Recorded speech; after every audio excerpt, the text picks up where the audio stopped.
ఇప్పుడు మన తెలంగాణలో నెక్స్ట్ ఎలక్షన్స్ జరగబోతున్నాయి కదా అక్క. సో ఏ పార్టీ గెలిస్తే బాగుంటది అనుకుంటున్నారు? కేసీఆర్ రావాలి. కేసీఆర్ కావాలా? ఎందుకు? ఎందుకంటే మేము సీకెం లో డెలివరీ అయినామండి. కేసీఆర్ గారు కిట్ వచ్చింది.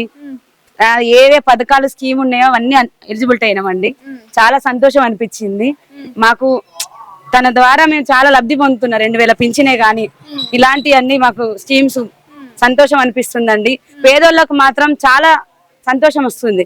ఎందుకంటే ఎవరిస్తున్నారండి ఇప్పుడు? ఎవరైనా ఒక 10 రూపాయలు ఇవ్వాలంటే వెనకకు ముందుకు పోతున్నారు. తను ఆలోచించి పేదల కోసం అని ఇలాంటి స్కీమ్స్ పెట్టిందండి. ప్రైవేట్ హాస్పిటల్ వెళ్ళలేమండి మేము. మా లాంటి వాళ్ళ కోసం గవర్నమెంట్ హాస్పిటల్లో ఇలాంటి స్కీమ్స్ అన్ని పెట్టారండి. మాకు అన్ని ఎలిజిబిలిటీ అయినాయండి మా పాప పుట్టాక.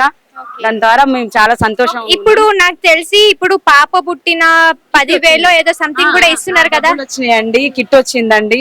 మాకు చాలా సంతోషం ఇచ్చిందండి. 2000 పింఛన్ కేసీఆర్ గారు వస్తుందండి. మిడిల్ చేస్తామండి మేము. ఓకే. ఇంకా అవునండి, చాలా సంతోషం అండి. మళ్ళీ ఈసారి మళ్ళీ మూడోసారి హ్యాట్రిక్ కొట్టబోతుండ సీఎం కేసీఆర్ గారు. చేది కేసీఆరే, మళ్ళీ గెలిచేది కేసీఆర్ సారే రావాలి. కారు గుర్తు మా కోరిక, అంతే అండి. మీ లోకల్ ఎమ్మెల్యే పనితీరు ఎట్లుంది మరి ఇక్కడ? అన్న పిలిస్తే పలుకుతాడండి, పలుకుతారు. చాలా మంచి వ్యక్తి.